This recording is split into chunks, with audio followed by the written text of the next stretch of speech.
o curso sobre o projeto Evolução em Dois Mundos, e essa é a parte 10 do capítulo 3, né, que é no capítulo 3, e a gente parou nesse slide aqui onde a gente tinha conversado e chegado a essa informação do resfriamento do planeta, né?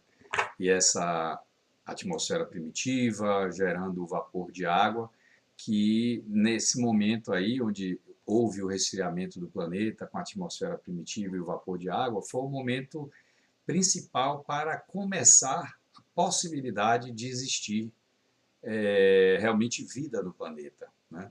E tudo isso aí, pessoal, que a gente tem visto, e na medida que eu vou lendo também, vendo todas essas informações, vem para mim a nítida impressão de que a Terra realmente foi um verdadeiro laboratório, onde já se sabia, já era absolutamente conhecido tudo o que iria acontecer. Cada passo que foi dado, já se sabia o resultado que iria acontecer, né? Desde as moléculas simples, onde a gente tinha aí várias substâncias, né, formando essas moléculas, como água, metano, amônio, hidrogênio, gás carbônico, gás cianídrico, que hoje existem no planeta, só que, claro, as proporções são bem diferentes daquela época. Naquela época a gente tinha uma quantidade bem maior de determinados gases, que hoje seria impeditivo à vida no planeta. Mas a Terra vem passando, né, em todo esse período que a gente tem visto aí, por uma série de mudanças, uma série de transformações que tem por objetivo criar as condições ideais para que a vida possa florescer, que a vida possa iniciar. E aí a gente vê as chuvas frequentes, porque naquele momento já existia o vapor d'água subindo para a atmosfera, retornando em forma de chuva, a radiação ultravioleta, que é oriunda do Sol, descargas elétricas, calor. Enfim, tudo isso levou essas moléculas que existiam, dessas moléculas simples, a formar moléculas mais complexas.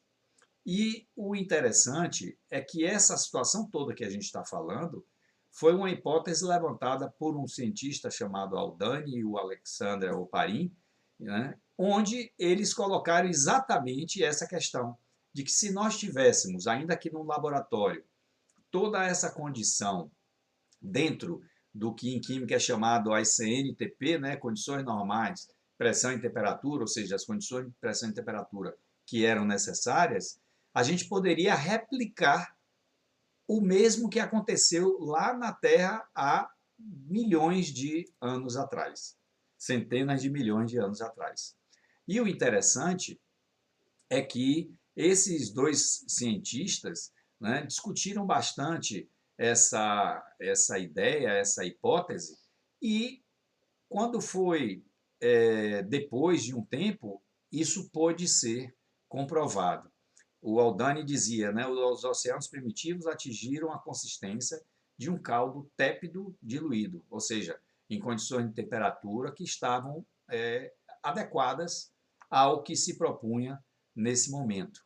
Ou seja, a experiência desses dois cientistas aí, que vocês estão vendo o nome em cima, eles, na Universidade de Chicago, eles conseguiram reproduzir as condições atmosféricas primitivas, de acordo com o que foi colocado por Aldani e o outro cientista.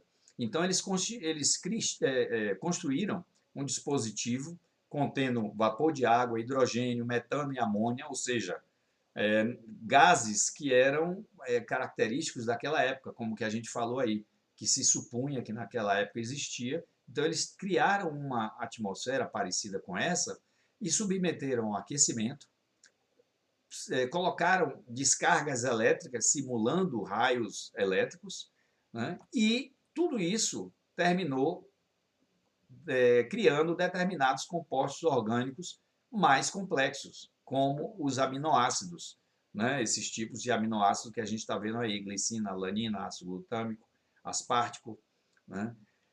que são os aminoácidos, pessoal, eles são os constituintes das proteínas, que são os tijolos das células, né? Nós temos aminoácidos no nosso corpo que constituem as proteínas e por aí vai. Ou seja, desse cadinho que a Terra tinha na época, dentro das condições apropriadas, aquelas moléculas primitivas, é claro, não só as moléculas no estado, digamos assim, da matéria, mas juntamente com outros componentes que a gente vai ver, formaram elementos mais complexos que são os tijolos, digamos assim, para a criação das células, que viria mais adiante a compor toda a evolução dos vegetais, dos animais e chegou no homem, como a gente vai ver.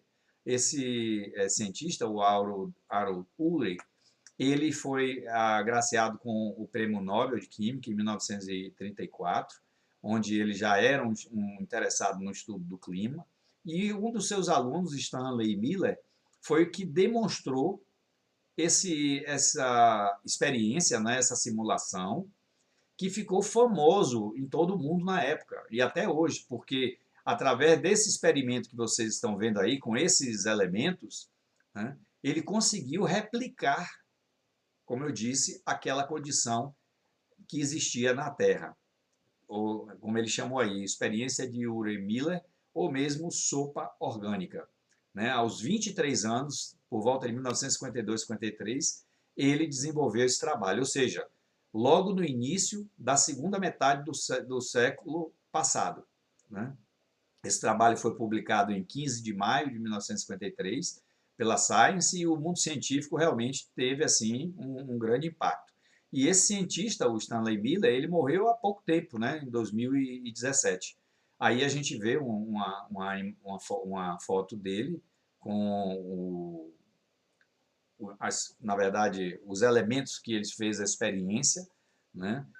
E trouxe esse grande resultado. Aí a gente vê uma espécie de um diagrama onde você vê aí todos esses elementos, né? A água, nitrogênio, né? Hidrogênio, dióxido de carbono, metano, enfim, tudo que ele precisou para criar essa atmosfera.